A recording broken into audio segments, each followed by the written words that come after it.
예, 부활하신 예수님이 승천하시기 전에 제자들에게 예언을 한 게 있죠. 성령이 너에게 임하시면 너희가 권능을 받게 될 것이다. 너희가 권능을 받고 예루살렘과 온 유다와 사마리아와 땅 끝까지 이르러 내 증인이 되리라, 될 것이다, 이렇게 예언했잖아요. 이 사도행전 8장에는 그 예수님의 말씀처럼 복음이 예루살렘과 온 유다와 이제 사마리아와 땅 끝까지 전파되는 과정을 자세히 기록하고 있습니다. 그런데 그 주인공들을 보면은요, 놀랍게도 예수님의 제자들이었던 사도들도 물론 했지만은, 그러나 예루살렘 교회 7 집사님들이 더 앞장서는 것을 볼 수 있습니다. 그리고 이름도 없는 무명의 성도들이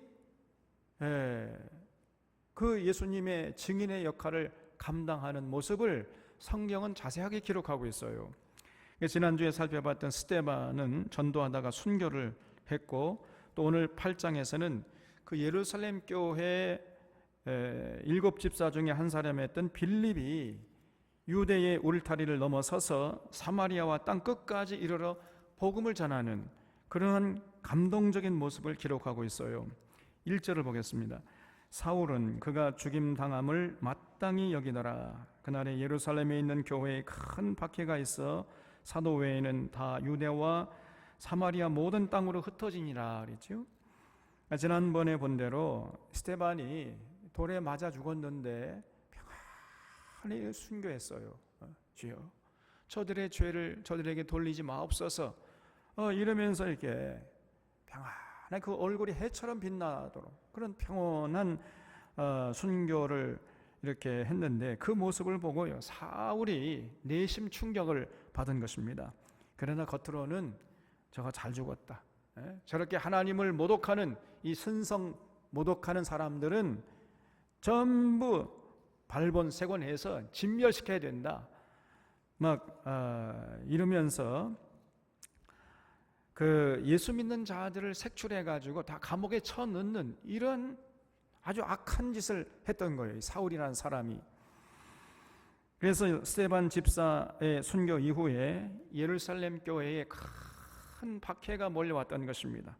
그래서 그 박해를 피해서 예루살렘의 많은 성도들이 뿔뿔이 흩어졌다는 거예요.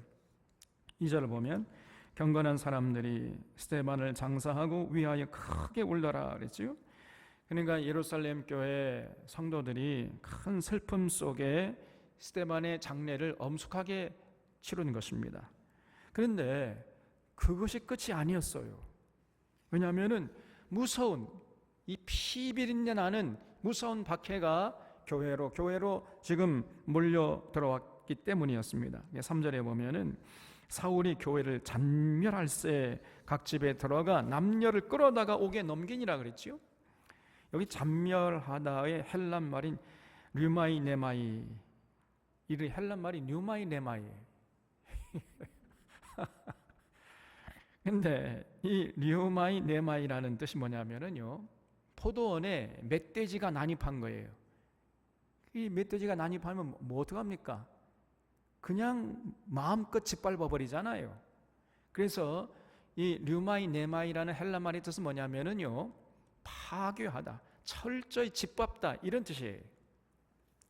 그러니까 사울이요, 저 예수쟁이들은 사회를 어지럽히는 혹세 무민하는 자들이다, 저런 자들을 방치하면 나라가 어지러워진다, 막 이런 올가미를 세워가지고 예루살렘 교회 성도들을요 마구 잡아갔던 거예요, 그냥.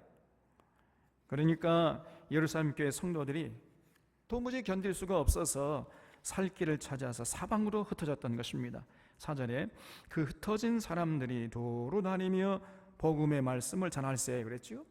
참, 이게 얼마나 놀라운 얘기입니까, 여러분. 그런 굉장한 박해가 몰려오는 상황인데 예루살렘 교인들은요, 그러면 신앙을 포기해야 할 거 아니에요. 우리 같으면은 아이고 나 예수 안 믿겠다 이렇게 나올 것 같은데, 그 예루살렘 교인들은 그러지 않았어요. 오히려 사방으로 흩어져서 더 열심히 복음을 전했다는 겁니다, 여러분. 그래서 사도들만 전도한 것이 아니라 집사들도 전도하고 흩어진 모든 성도들이 두루 다니면서 복음의 말씀을 전했다는 거예요. 이것이 초대교회 성도들의 모습이었어요. 여기 이 비추어 보면 참 우리들이 많이 부끄럽지요. 예루살렘 교인들은 그 무서운 피바람이 불어오는 가운데서도 전혀 두려워 떨고 앉아 있는 것이 아니라 스데반처럼 분연히 일어서서 복음을 전한 거예요. 그래서 지난주에 말씀드렸지만은 스데반의 순교는 결코 헛된 죽음이 아니었던 것입니다. 피 흘린 곳에는 반드시 새로운 생명이 꿈틀대고 더 많은 생명의 열매가 맺혔기 때문이에요. 그래서 예수님이 말씀하시기를 한 알의 밀이 땅에 떨어져 죽지 않으면 하나는 그대로 있지만은 죽으면 많은 열매를 맺느니라, 이렇게 말씀했잖아요. 여러분, 이 손양원 목사님이 여수의 애양원에서 목회하시다가 순교했지요. 사랑의 원자탄이라는 별명을 받았잖아요. 그래서 그 피를 흘린 이 여수와 순천과 이 광양 지역에 기독교인이 많은 이유가 바로 여기에 있는 것입니다. 순교의 피가 흘린 곳에는요, 오히려 뜨거운 복음의 열매, 전도의 열매가 맺히는 거예요. 그리고 그 신앙도요, 그냥 무덤덤한 신앙이 아니라 뜨거운 신앙이에요, 그냥. 그래서 이 지역의 성도들이 순교자의 피를 이어받았기 때문에 다른 지역보다도요, 신앙의 열정이 뜨거운 이유가 바로 여기 있는 것이에요. 진리에 목숨을 걸고 믿은 교회하고 그냥 설렁설렁 믿는 교회하고는요, 하늘과 땅만큼 차이가 나는 것입니다. 제가 몇 년 전에 태국에 가서 태국 교회를 둘러보는데 인도하던 그 현지 선교사님이 태국 교회는 그냥 힘이 없다는 거, 힘이.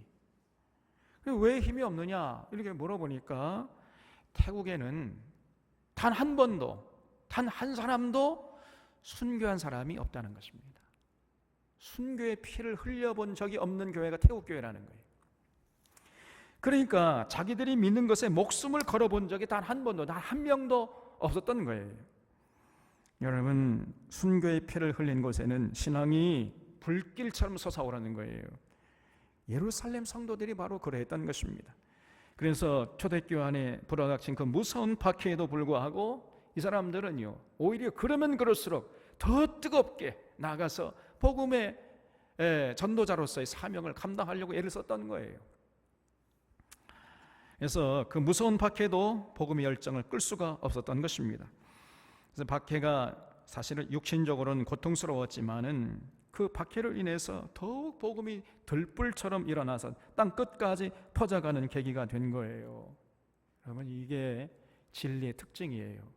진리는 박해하면 박해할수록 더욱 들불처럼 피어나는 것입니다. 비진리는 그렇지 않아요. 비진리는 박해하면요, 순식간에 사라져버려요. 그러나 진리는 박해를 받으면 받을수록 더 꿈틀대고 더 들불처럼 퍼져나가는 것입니다. 생명의 말씀을 듣고 진리를 깨달은 자는 누구에게 전하지 않고서는 배기지 못하는 거예요.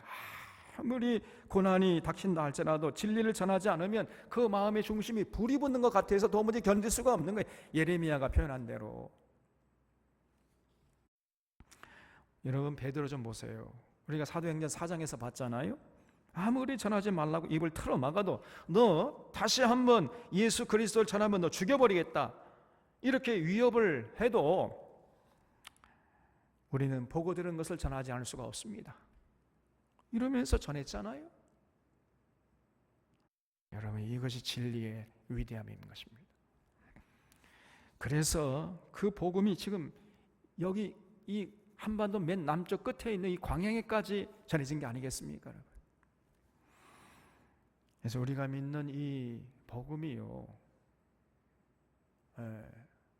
굉장한 능력이 있는 것이에요. 힘이 있는 것입니다. 우리가 이 경홀히 여기면 안 돼요. 그래서 거기 흩어진 사람들이, 이 말을 우리가 주목해야 돼요. 여러분, 모이는 교회가 있는가 하면 흩어진 교회가 있는 것입니다. 모이는 교회는 흩어지는 교회를 위함이요, 흩어지는 교회가 있을 때 모이는 교회가 의미가 있는 것이에요.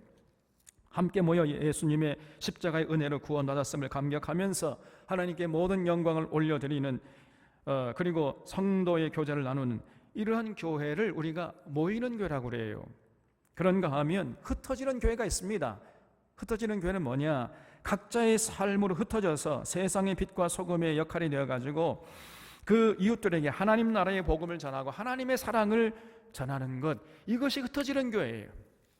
여러분, 이렇게 모이는 교회와 흩어지는 교회가 조화와 균형을 이룰 때 하나님이 진실로 기뻐하시는 건강한 교회가 세워지는 것입니다. 예배드렸으면은 삶의 현장에 나아가서 빛과 소금의 역할을 감당하면서 복음을 전하고 하나님의 사랑을 전하려고 해야 돼요. 이런 교회가 건강한 교회인 것입니다. 우리 저런 교회는 힘써 모여서 감격스럽게 하나님께 예배드리고 아름다운 성도의 교제를 나눌 뿐 아니라 이제 그러한 과정을 통해서 얻은 그 힘을 가지고 흩어져서 힘있게 삶의 현장에서 참 세상의 빛과 소금 역할을 감당하면서 복음을 전하는 교회로 우뚝 설 수 있기를 주님의 이름으로 부탁드립니다, 여러분. 그래서 모이는 교회와 흩어지는 교회가 조화를 이루는 건강한 교회가 되어야 돼요. 이런 교회가 주님 다시 오실 때까지 서갈 수 있는 거예요. 모이는 교회만이, 흩어지는 교회가 없는 교회가 너무나 많아요. 그러면은 그런 교회는 반쪽짜리 교회고 그건 병든 교회입니다. 반드시 모이는 교회가 있으면 흩어지는 교회가 있어야 돼요.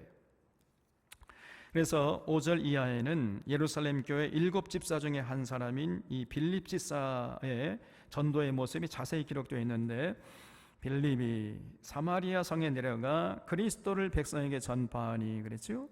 이 빌립 집사가 사마리아에 가서 전도했다고 했는데, 여러분 참 이 놀라운 얘기입니다. 그것도 왜냐하면 당시 사마리아는요, 유대인들이 어떻게 생각했죠?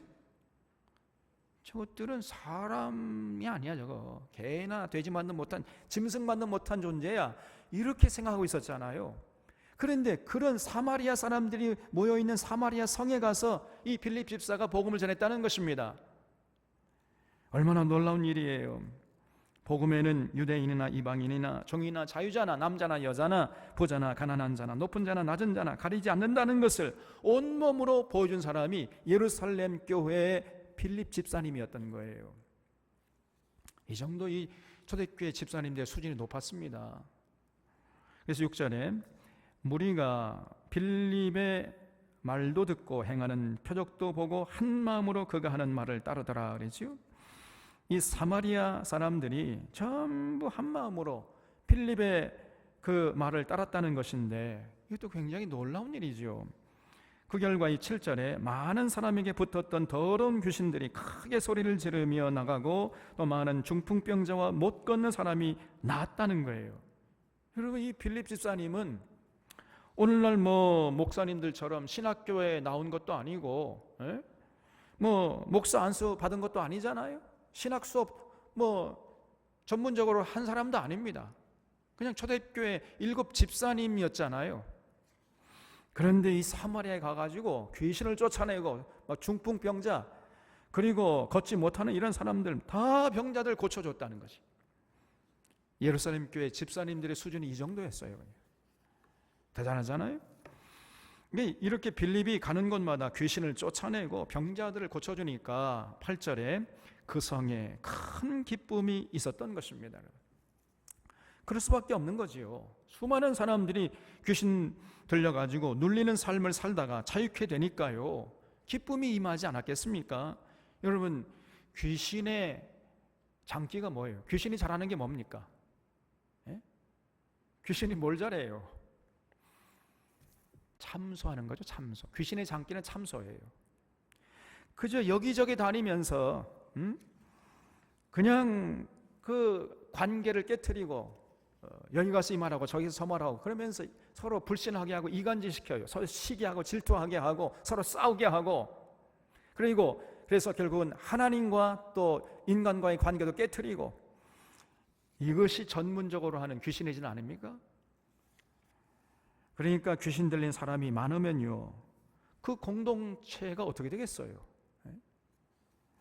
분위기가 우울하고 어둡고 서로 그냥 시기하고 질투하고 서로 싸우고 그러니까 울곤불곤하지 않겠습니까? 그러다가 귀신이 쫓겨가고 그 귀신 들린 사람들이 회복되니까 이제 그런 일이 없을 거 아닙니까? 그러니까 공동체가 평안해지면서 밝아지고 기쁨이 충만해졌던 거예요. 빌립이 전하는 복음을 듣고 많은 사람들의 건강이 회복되고, 그리고 또 관계가 깨졌던 관계가 회복되니까, 그러니까 이제 서로 모이기만 하면 서로 위로하고 격려하고 칭찬하고 웃음꽃이 피고 하나님께 영광 돌리고, 이러다 보니까요, 그 사마리아 성의 분위기가 굉장히 밝아졌던 거예요. 그 사마리아 성의 기쁨이 충만해졌어요. 그렇습니다, 여러분. 진실로 복음이 선포되고 진리가 선포되면은 수많은 사람들이 그 얽매였던 그런 그 죄사슬에서 벗어나 가지고 자유함을 얻게 되니까, 그러니까 공동체가 밝아지고 기쁨이 충만케 되고, 그러면서 사회가 밝아지는 것입니다. 이거는 기독교 2000년 역사가 증명해 주는 거예요. 복음이 올바로 선포되면은 반드시 이런 역사가 일어났다는 것입니다. 그래서 9절에 그 성에 시몬이라 하는 사람이 전부터 있어 마술을 행하여 사마리아 백성을 놀라게 하며 자칭 큰 자라 하니 낮은 사람부터 높은 사람까지 다 따르며 이르되 이 사람은 크다 일컫는 하나님의 능력이라 하더라 그랬죠. 이 사마리아 동네에 시몬이라는 사람이 살고 있었는데, 이 사람이 뭐 하는 사람이냐? 마술을 행하는 사람이라는 거예요. 마술을 행하면서 먹고 사는 사람이었다는 거지요. 여러분, 마술이 뭐죠? 마술이라는 건 마귀의 술수예요. 마귀의 술수. 마귀의 술수를 줄여서 마술이라고 그래요. 그러니까 다시 말하면 사람들의 눈을 속여 먹으면서 살고 있었던 사람이 시몬이라는 사람이었어요. 근데 사마리아 사람들이 그런 시몬을 크다 일컫는 하나님의 능력이다 이러면서 존경하고 따랐던 것입니다. 참 얼마나 어리석은 짓이에요. 진리를 모르는 곳에는요, 이러한 역사가 일어날 수밖에 없어요. 진리를 모르는 사람들은 마귀의 종을 왕으로 섬기는 것입니다. 이 마귀의 종인데 왕이라고 섬겨요. 존경하고 따르고. 그리고 수많은 사람들이 불행하게 살아가는 이런 비참한 역사가 전개되는 거죠. 그래서 여러분, 반드시 진리가 선포돼야 돼요. 진리가. 그 공동체 진리가 선포되고 그 진리에 의해서 수많은 사람들이 자유함을 얻는 이런 역사가 일어날 때 그 공동체가 밝아지는 거죠. 그래서 이 교회의 역할이 중요한 것입니다. 교회가 병들어서 진리를 제대로 선포하지 않으면은, 그러면 그 사회는 어두워질 수밖에 없는 것이고 울근불근하게 될 수밖에 없는 것이죠. 11절에 오랫동안 그 마술에 놀랐으므로 그들이 따르더니 그랬죠. 그러니까 이 시몬이라는 이 악한 사람이 하루 이틀 속여 먹은 것이 아니라 오랫동안 사마리아 사람들 속여 먹었다는 거예요. 그런 상황에서 이제 빌립이 등장한 것입니다. 12절에 빌립이 하나님 나라와 민 예수 그리스도의 이름에 관하여 전도함을 그들이 믿고 남녀가 다 세례를 받으니 시몬도 믿고 세례를 받은 후에 전심으로 빌립을 따라다니며 그 나타나는 표적과 그 큰 능력을 보고 놀라니라 그랬어요. 빌립이 가서 진리를 선포하니까 사람들이 전부 빌립의 말을 믿고 따르게 된 것입니다. 그러니까 어떻게 됐겠어요? 하루아침에 시몬의 인기가 곤두박질치지 않겠습니까? 그렇잖아요? 여러분, 이 빛이 비치면요, 어둠은 속절없이 물러가게 돼 있어요. 그래서 어둠은 뭐냐? 어둠은 실존의 상태가 아닙니다. 어둠은 뭐냐? 빛이 없는 상태예요. 그것이 어둠이에요. 빛이 오기만 하면요, 그 어둠은 그냥 순식간에 물러가는 것입니다. 그래서 빌립이 등장하기 전에는요, 시몬이라는 악한 사람이 대단한 세력을 형성해가지고 왕노릇하는 이런 상황이었는데, 빌립이 등장하자마자 시몬은 아주 순식간에 그 존재감이 사라져버렸어요. 그냥 수많은 사람들이 전부 빌립의 말을 듣고 빌립을 따르고, 시몬은 눈길 한번 주지 않는 거예요. 어제만 해도 시몬이 최고다 그러면서 막 시몬을 존경한다 하고 시몬을 왕으로 섬기는 이런 사람들이 이제는 시몬을 쳐다보지도 않아요. 오직 그냥 빌립, 우리 빌립 선생님. 그래서 빌립을 따르는 것입니다. 그러니까요, 시몬이 하루아침에 살 길이 막막해지지 않았겠습니까? 네?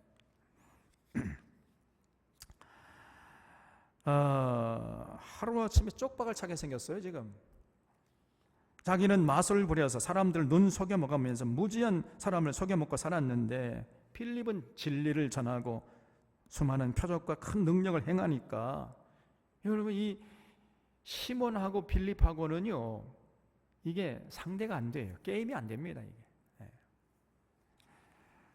그러니까 시몬이 낙심천만하고 충격을 받고 이제는 할 수 없이 이제 궁여지책으로 빌립을 따라다니기는 했다는 거예요. 네, 조금 후에 보겠습니다마는 시몬이 진심으로 예수님을 영접하고 거듭난 상태가 아니었어요. 이 불순한 동기에 의해서 쉽게 말하면 목구멍이 포도청이야. 그냥 먹고 살 길을 찾는다고 하는 것이 이제 빌립을 따라다니는 겁니다. 믿는 척하면서. 여러분 그런 사람들이 많아요. 믿는 것 같은데 안 믿는 사람들이 많습니다.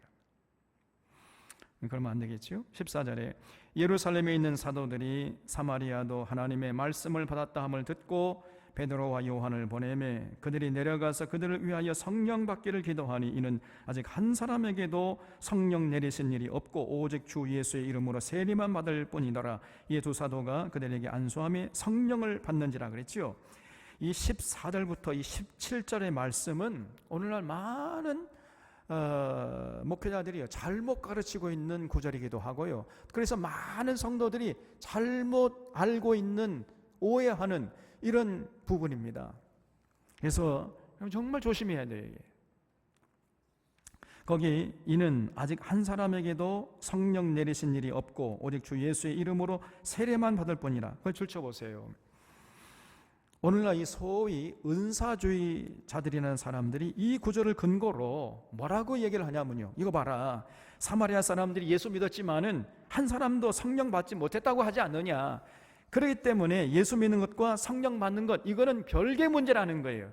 예수 믿은 다음에는 그 예수 믿은 것 갖고는 안 되고, 그거 가지고는 부족하고, 예수 믿은 다음에는 반드시 또 성령 세례를 또 따로 받아야 된다는 것입니다.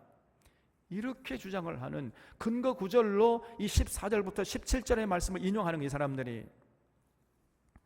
그러면서 그러면 결국 성령 받은 증거가 뭐냐? 그거는 방언기도 하는 것이다. 이러면서 이제 방언기도 하도록 몰아가는 것입니다.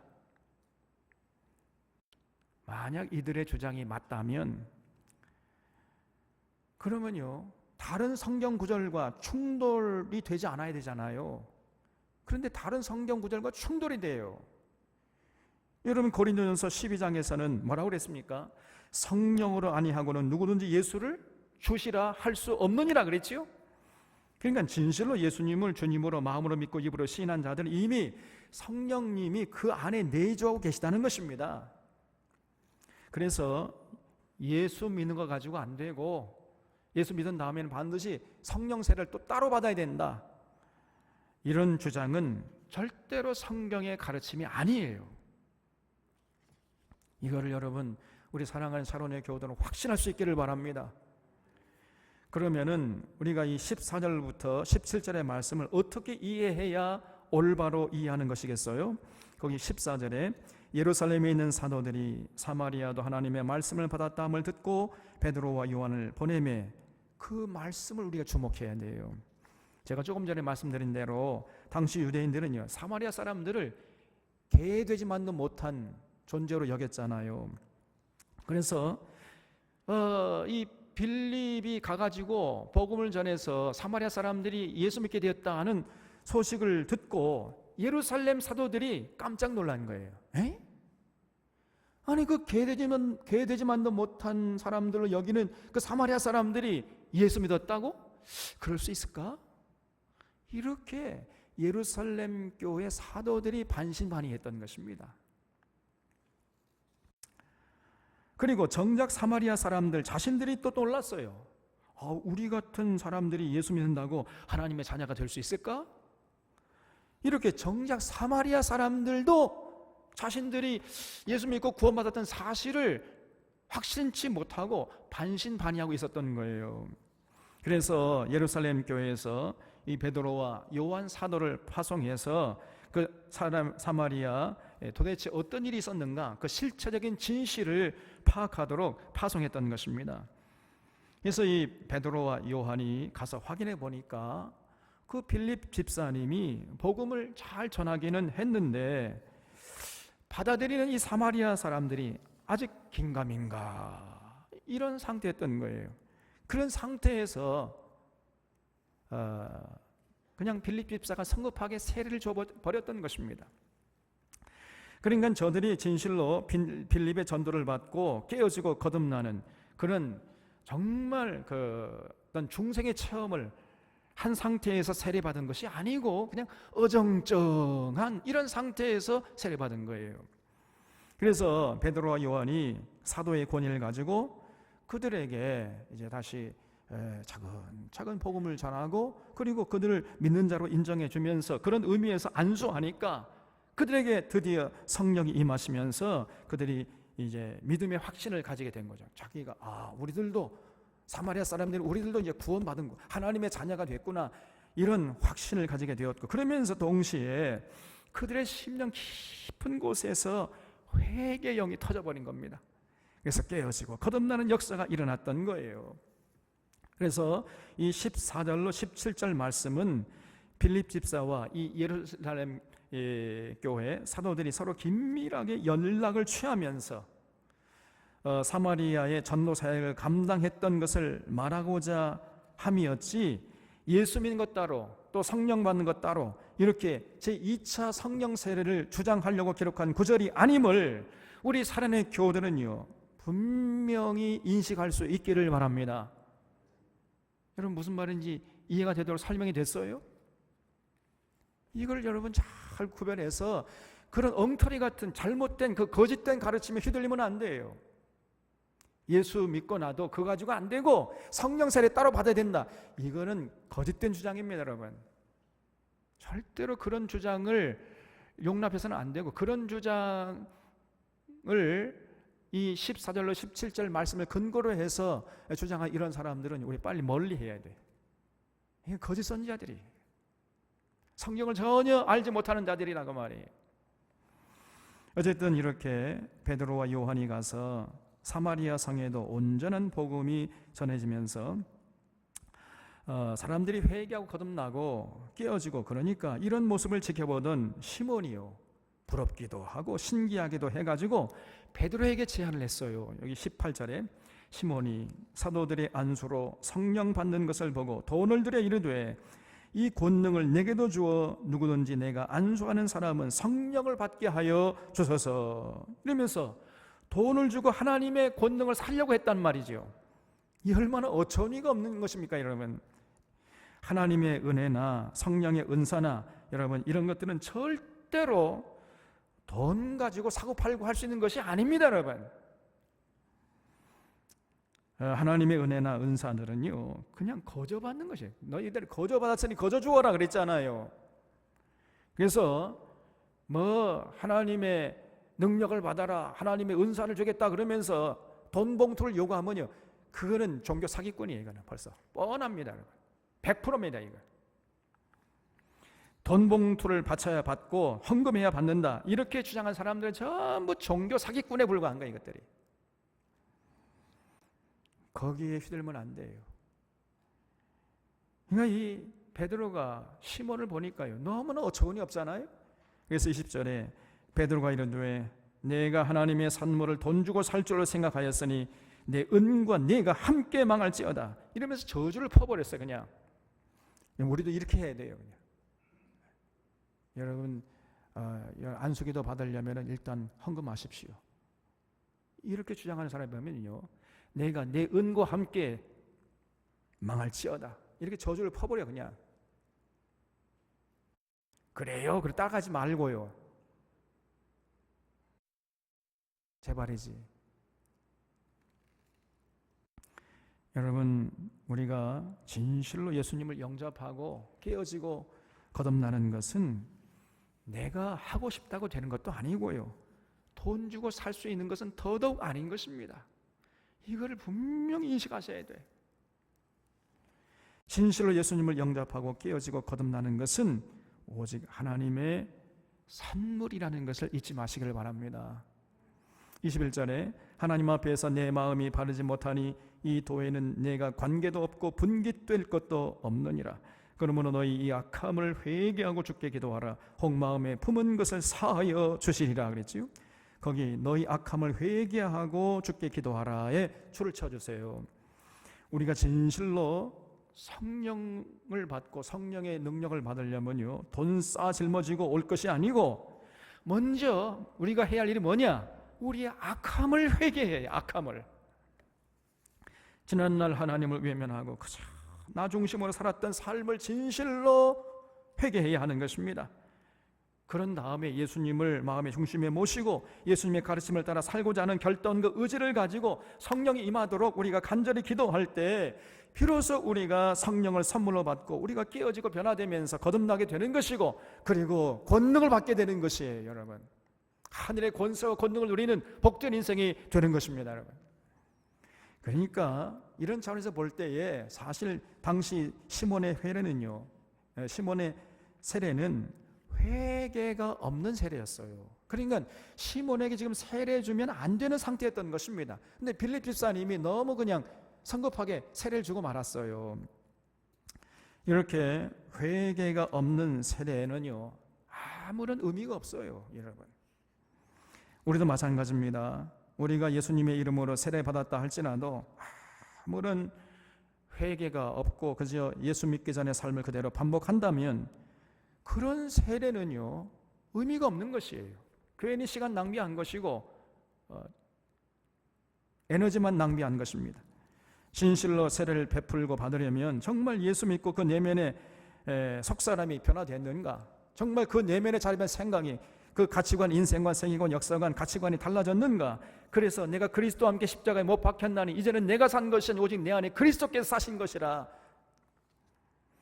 이러한 고백을 가지고 내가 이 땅에 사는 날 동안은 내가 호흡이 끊어지는 그 순간만큼은 하나님의 도구로 살리라 하는 이런 거룩한 결단과 의지가 있는지 이걸 살펴야 돼요. 그런 과정 없이 세례를 남발하는 경우가 참 많습니다. 여러분, 그렇게 받은 세례는요, 아무런 의미가 없어요.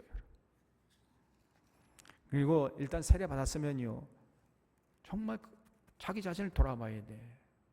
내가 정말 세례 받은 자답게 내가 정말 이 중생의 체험을 하고 내가 새로운 삶을 살고 있느냐. 이전 것은 지나갔으니 보라 새 것이 되었도다 외치면서 과연 예수 믿기 전의 삶과는 전혀 다른 삶을 살고 있는지, 또 그렇게 살아가려고 애를 쓰고 있는지 스스로 돌아봐야 하는 것입니다. 그래서 그러한 마음의 할례가 없이 받는 세례, 이것은 옳지 않고요, 진실로 세례는 마음의 할례를 받은 자들에게 주는 것이에요. 이제 교회 오래 다녔다고 세례 주는 것은 그것은 잘못된 것입니다.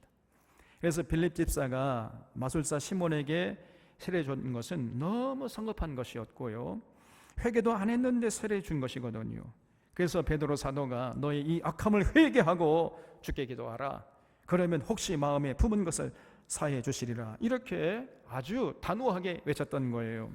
23절에 내가 보니 너는 악독이 가득하며 불의에 매인 바 되었도다 그랬지요. 지금 베드로가 시몬의 마음을 꿰뚫어 보고 있잖아요. 그러니까 베드로가 보니까 그 마음속에 악한 생각이 가득해가지고 온갖 더러운 욕망 덩어리가 덕지덕지 묻어 있었던 거예요. 다시 말해서 시몬은 빌립 집사의 전도를 받고 빌립을 따라다녔지만은 그 마음은 여전히 마술을 행하던 그 시절 그 모습하고 하나도 변한 게 없었다는 거예요. 그러니까 그가 받은 세례는 아예 무용지물이었던 거지요. 여전히 마술 행하는 눈속임 하려고 세례 받은 겁니다. 그러니까 빌립 집사가 이것을 딱 알아보고 그 시몬에게 세례 주지 말았어야 되는데 빌립 집사가 세례 줘버린 거예요, 그냥.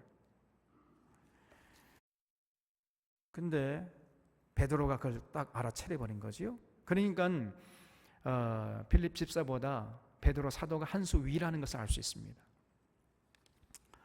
빌립 집사는 속일 수 있었어도 베드로의 그 불꽃 같은 눈길은 속일 수가 없었던 거지요. 그래서 베드로가 추상 같은 말로 시몬을 책망하니까 24절에 시몬이 대답하여 이르되 나를 위하여 주께 기도하여 말한 것이 하나도 내게 임하지 않게 하소서. 이렇게 빌었어요. 그냥. 여러분, 시몬이 굉장히 당황하고 두려워했다는 것을 여기서 알 수 있잖아요. 여러분, 마귀의 종들은요, 겉으로 대단한 것처럼 보이지만은 그러나 속은요 굉장히 허해요. 사실은 아무것도 없는 것입니다. 그래서 복음을 붙들고 성경의 진리를 붙들고 나아가면요, 마귀의 종들이 굉장히 두려워하는 거예요. 우리를. 장심을 가지시기 바랍니다. 어쨌든 오늘날 우리들도 돌아보면은 교회 나오는 동기들이 천양지차 굉장히 다양해요. 정말 예수 믿고 거듭나가지고 예수님 사랑하는 마음으로 교회에 참 나오는 그런 사람도 있는가 하면 시몬처럼 그런 이상한 엉뚱한 목적을 가지고 엉뚱한 동기에서 교회 나오는 사람들도 있단 말이에요. 여러분, 우리가 교회 나오는 이유는 예수님 때문이요, 예수님의 은혜를 통해서 하나님과의 관계가 회복되었음을 믿기 때문이요, 그래서 그 하나님께 감사하고 경배하고 그 하나님의 뜻을 받들기 위함인 줄로 믿습니다. 그 외에 그 어떤 동기가 있으면 안 돼요. 그럼 곤란합니다. 그리고 다른 동기에서 나왔다 할지라도 빨리 그런 잘못된 동기를 버리고 결국은 베드로가 요구하는 그런 동기로 돌아가야 돼요. 오직 예수님 때문이요, 예수님을 통해서 우리를 구원하신 하나님의 은혜가 감사해서 그 하나님께 영광을 돌리기 위해서, 그리고 하나님 사랑하는 뜻을 받들기 위해서 교회 나오는 동기로 우리가 빨리 우리 마음속의 동기를 바꿔야 하는 것입니다. 그래서 시몬처럼 돈을 들여서라도 빌립 같은 능력을 받아보겠다, 이런 동기에서 예수 믿고 교회 나온다면은요, 그런 사람은 절대로 하나님 앞에 설 수가 없어요. 여러분, 당장의 사람들에게는 뭐 인기 없고 무슨 뭐 권세가 되고 장로가 되고 목사가 될 수 있을지 모르겠습니다만은 하나님 앞에서는요 절대로 설 수가 없는 것입니다. 우리 사랑의 교우들 가운데는 이런 자들이 한 사람도 없기를 바랍니다. 25절에 두 사도가 주의 말씀을 증언하여 말한 후 예루살렘으로 돌아갈새 사마리아인의 여러 마을에서 복음을 전하니라 그랬죠. 이렇게 베드로와 요한이 빌립 집사의 전도를 계기로 해서 사마리아에 가서 이제 복음을 전하고 돌아가고, 이제 26절부터는 빌립이 이디오피아 네시에게 복음을 전하는 과정을 기록하고 있습니다. 지금 사마리아에서 열정적으로 복음을 전하고 있는 빌립에게 성령님이 이제 갈 곳을 가르쳐 주셨는데 26절에 주의 사자가 빌립에게 말하여 이르되 일어나서 남쪽으로 향하여 예루살렘에서 가사로 내려가는 길까지 가라 하니 그 길은 광야라 그랬죠. 그러니까 성령님께서 빌립을 가사에 가서 복음을 전하라고 이렇게 명령을 하셨다는 거죠. 여러분, 이 가사는요 어디냐면은 지금으로 하면은 지중해를 끼고 있는 팔레스타인 자치 지역 중에 하나인 가자 지구를 말합니다. 가자 지구. 그 집에 가자가 그런 가자가 아니라 가자라는 동네 이름이 있어요. 그래서 예루살렘에서 가자까지의 거리가 약 80km 정도 됩니다. 상당히 먼 거리잖아요. 게다가 그 가는 길이 대부분 광야라는 거예요. 광야. 그러니까 그 멀고 험한 곳까지 가서 전도하라고 지금 성령님이 빌립에게 명령을 했는데 거기에 빌립이 순종했다는 거지요. 그래서 27절에 일어나 가서 보니 에디오피아 사람 곧 에디오피아 여왕 간대학의 국고를 맡은 관리 네시가 예배하러 예루살렘에 왔다가 돌아가는데 수레를 타고 선지자 이사야의 글을 읽더라 그랬습니다. 빌립이 이제 가사에 가서 보니까 마침 에디오피아 여왕을 근거리에서 모시는 네시가 수레에 앉아가지고요 글을 읽고 있었어요. 그래서 가까이 다가가서 이렇게 보니까 놀랍게도 이 네시가요 이사야 선지자가 쓴 이사야서를 읽고 있었다는 것입니다. 그러니까 비록 네시기는 했지만은요 이 네시는 그 이디오피아 여왕을 모시는 네시였기 때문에 상당히 지체가 높은 권세 있는 사람 아니었겠습니까? 그런데 놀랍게도 그런 권세 있는 권력자가 구약 성경을 가지고 이사야서를 펼쳐놓고 읽고 있었다는 거예요. 당시 이 네시가 읽고 있었던 이사야서는요 히브리어 성경을 헬라어로 번역한 셉투아진트라고 하는 70인역이었어요. 여러분 아시다시피 유대인들이 바벨론의 포로로 잡혀가지고 70년 동안이나 죽을 고생하다가 그 노예 생활하다가 예루살렘에 돌아왔지요. 그 70년 동안 그 바벨론을 살다 보니까요, 자기네들의 말을 잊어버렸단 말이에요. 그 후손들이. 그래 간신히 예루살렘 돌아와서 이제 뭐 그 히브리 말을 조금 다시 잘 할 수 있게 될 쯤 해서 다시금 헬라의 식민지로 전락해 버린 겁니다. 예? 그래서 이 바벨론 나라가 망하고 페르시아가 또 이제 헬라에 망했잖아요. 그래서 이제 헬라어가 전 세계적으로 통용되는 그런 시대를 맞이하게 되니까 이 유대인들이 또다시 이제 자주 헬라어를 사용하다 보니까 모국어였던 히브리어 말을 또 잊어버렸어요. 또 그래서 당시 히브리어로 기록되어 있던 구약 성경을 그 유대의 후손들이 읽을래야 읽을 수가 없었던 거예요. 자기 모국어를 모르니까. 그래서 할 수 없이 이제 랍비들이 70명 그 랍비들이 이집트의 알렉산드리아라는 곳에 모여가지고 히브리어 구약 성경을 헬라어로 당시에 통용되던 헬란말로 번역한 것이 셉투아진트, 이걸 70인역이라고 하는 것입니다. 이제 그렇게 되다가 이제 헬라도 로마 제국에 의해서 무너졌잖아요.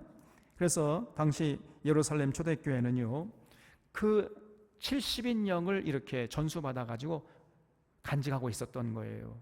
그것이 사람들에게 통용되고 있는 구약 성경이었고, 그러니까 셉투아진트였던 거지요. 그래서 이디오피아 내시가 헬라어로 된 구약 성경을 가지고 이제 성경을 읽는데 그 성경 중에서 이사야 부분을 찾아서 펼쳐놓고 읽고 있었던 것입니다. 사실 여러분도 이사야서는 잘 읽지 않으려고 하잖아요. 왜입니까? 내용이 어려서가 아니라 사실 굉장히 그 분량이 많아요. 책이 두꺼워요. 그래서 많은 성도들이 어려워하고 잘 읽지 않은 책인데 이 내시가요 이사야서를 펼쳐놓고 읽고 있었다는 겁니다. 이게 뭘 말하죠? 그만큼 이 내시의 신앙의 자세가 진지했다는 것을 알 수 있어요. 29절에 성령이 빌립더로 이르실 때 이 수레로 가까이 나아가라 하시거늘 빌립이 달려가서 선지자 이사야의 글 읽는 것을 듣고 말하되 읽는 것을 깨닫느냐 이게 물었어요. 거기 읽는 것을 깨닫느냐에 줄쳐 주시기 바랍니다. 여러분 우리가 글을 읽었으면 반드시 그 읽은 것을 깨달아야 돼요. 글을 읽기는 읽었는데 깨닫지 못한다면요 그건 시간 낭비잖아요. 그 헛된 짓을 한 거예요. 그래요. 아무런 의미가 없는 것입니다. 읽었으면 반드시 그 읽은 것을 깨달아야 되는 거예요. 우리 사랑하는 우리 사론의 교우님들이 반드시 성경을 읽을 때 읽은 것을 깨달을 수 있기를 바랍니다. 여러분 깨닫지 않고 읽는다면은 그거 괜히 읽는 거죠. 시간 낭비하는 것이고 그 시간이 좀 쉬고 좀 편안히 쉼을 누리든지 나가서 무슨 바람을 쐬든지 그래야지 괜히 그 앉아서 읽을 이유가 뭐가 있습니까? 읽었으면 깨달아야 돼요. 그래서 이 빌립 집사의 질문이 대단히 중요한 것이에요. 읽는 것을 깨닫느뇨? 이렇게 물었어요. 그러니까 내시가 31절에서 대답하되 지도해 주는 사람이 없으니 어찌 깨달을 수 있느냐 하고 빌립을 청하여 수레에 올라 같이 앉으라 하니라 그랬지요. 거기 지도해 주는 사람이 없으니 어찌 깨달을 수 있느냐 줄쳐 주세요. 여러분 내시가 정말 솔직하게 얘기한 거지요. 여러분 성경은요 그렇게 어려운 책은 아닙니다만 그렇다고 혼자 읽을 만큼 그렇게 쉬운 책도 아니에요. 반드시 성경을 올바로 깨닫기 위해서는요 누가 올바로 지도해 줘야 하는 것입니다. 그러면 교회의 교우들에게 성경을 올바로 이해할 수 있도록 지도해 줘야 할 사람이 누구겠어요? 누가 그 사명을 감당해야 되겠습니까?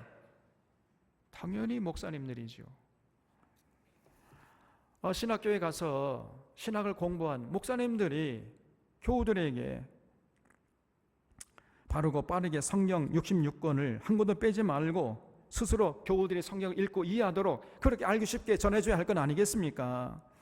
이것이 목회자가 해야 할 가장 최우선적인 사명이에요. 여러분 그래야 교회가 건강하고 교인들이 올바른 신앙생활을 할 수가 있는데 안타깝게도 오늘날 이렇게 중요하고 시급한 사명을 대부분의 목회자들이 감당하려 하지는 않는 거예요. 그리고 다른 일에 그렇게 바쁩니다.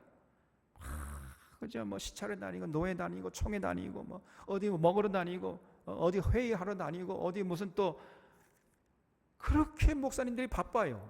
바쁜데 동서남북으로 그냥 정신없이 왕래하지만은 정작 가장 중요한 본질적인 목사님들의 사명을 감당하지 않는 거예요. 이게.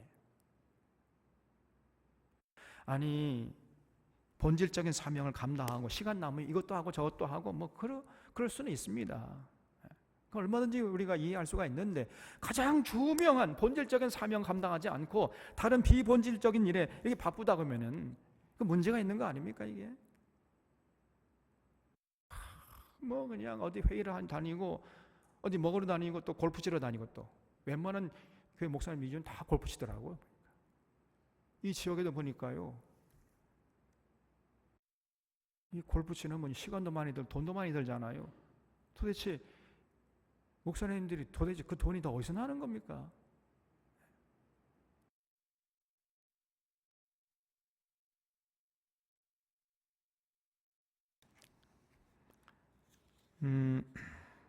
정말 안타까운 일이에요.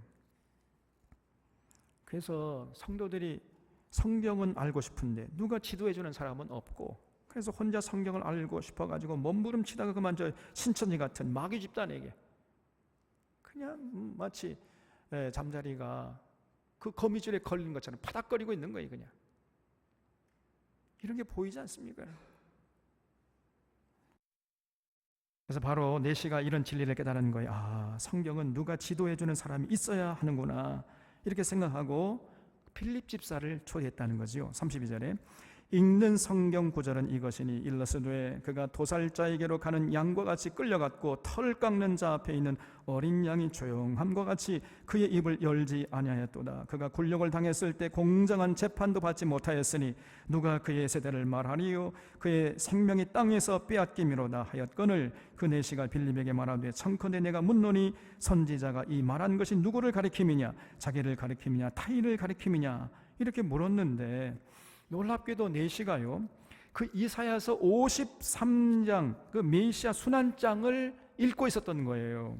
그 이사야 53장에서 말하는 자가 누구를 말하는지 내가 도무지 이해가 안 되는데 도대체 누군지 좀 내게 좀 알려주시오 이렇게 물은 겁니다. 그래서 35절에 빌립이 입을 열어 이 글에서 시작하여 예수를 가르쳐 복음을 전하니 그랬지요. 빌립이 하는 말이 그 글은 지금 내가 당신에게 소개하려는 예수라는 분에 대한 글인데 예수님이 하나님이 보내신 메시아신데 그분이 태어나기 700년 전에 이사야라는 선지자가 등장해가지고 미리 그 다 예언해 놓은 것이라는 거예요. 그 이사야가 예언해 놓은 것을 지금 당신이 잊고 있다 이렇게 지금 설명해 주고 있는 겁니다. 그 이사야 선지자의 예언대로 예수님이 얼마 전에 이 땅에 오셨다가 십자가에 못 박히시고 장사한 지 사흘 만에 부활하시 승천하셨는데 언제가 다시 오실 것이라고 이렇게 얘기한 거지요. 그분이 십자가에 돌아가신 것은 무슨 죄와 허물이 있어서가 아니라 당신의 죄와 나의 죄를 짊어지고 십자가에 못 박히신 것이고 그 예수님을 정말 내 구세주로 나의 주님으로 이렇게 믿고 영접하게 되면 당신도 세례받을 수 있습니다. 이렇게 전도를 하면서 가고 있었는데 마침 보니까요 앞에 물이 졸졸 흐르는 시냇가가 나온 거예요. 아주 기가 막히게 타이밍이 맞았어요. 그냥. 그래서 36절에 길 가다가 물 있는 곳에 이르러 그 내시가 말하되 보라 물이 있으니 내가 세례를 받음에 무슨 거리낌이 있느냐 이렇게 이 내시가요 당장 세례 받겠다고 하니까 38절에 이에 명하여 수레를 멈추고 빌립과 내시가 둘 다 물에 내려가 빌립이 세례를 베풀고 둘이 물에서 올라올새 주의 영이 빌립을 이끌어 간지라 내시는 기쁘게 길을 가므로 그를 다시 보지 못하니라 그랬지요. 그래서 빌립 집사가 흔쾌히 허락하고 이제 물에 내려가서 세례를 베풀었다는 것입니다. 그 당시의 세례는요, 우리처럼 뭐 물 한 방울 몇 방울 이렇게 떨어뜨리는 그런 정도가 아니라 침례죠, 침례. 사람을 강가로 끌고 가가지고 물 속에 1000번 그냥 집어 넣는 거예요, 그냥. 그리스도와 함께 내가 죽고 그리스도와 함께 내가 이제 살겠습니다. 이런 의미로 물 속에 그냥 잠겼다가 건져내는 겁니다. 그래서 내시가 내가 이제 예수 믿고 예수 믿기 전에 나는 죽었고 이제부터는 예수님의 제자로 살기로 다짐하고 세례를 받은 거예요. 그렇게 세례받을 때 성령께서 함께 하셨다고 했는데 이것은 내시가 받은 세례가 진정성이 있는 그 마음의 할례를 하고 받는 세례였음을 확증해 주는 것이었던 것입니다. 그래서 성령이 임한 거예요.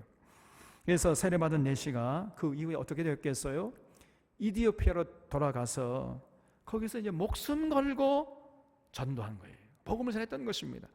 그래서 여러분 이 아프리카에서 사실은요 아프리카 여러 나라들 중에서 가장 최초로 먼저 복음을 받아들인 나라가 구스란 이디오피아라는 나라였어요. 여러분 이디오피아는요 이방 세계 중에서 가장 일찍 복음을 받아들인 나라였던 것입니다. 그래서 여러분 그 6.25 전쟁 때에 그 우리나라에 파병을 해준 나라 중에 이디오피아가 속해 있어요. 그러니까 전에는 이디오피아가 상당히 잘 사는 나라였단 말이에요. 우리나라에 파병을 할 정도로 아프리카에서 선진화된 나라였습니다. 그 근원적인 힘을 어디서 얻었겠어요? 내시가 전해진 복음에서 비롯됐던 것입니다, 여러분. 지금은 안타깝게도 가난한 나라로 전락했지만은 그러나 이디오피아는요 과거 역사 속에서는 굉장한 강대국이었어요. 그런 원동력을 제공했던 것이 바로 내시가 전해준 복음이었던 거예요.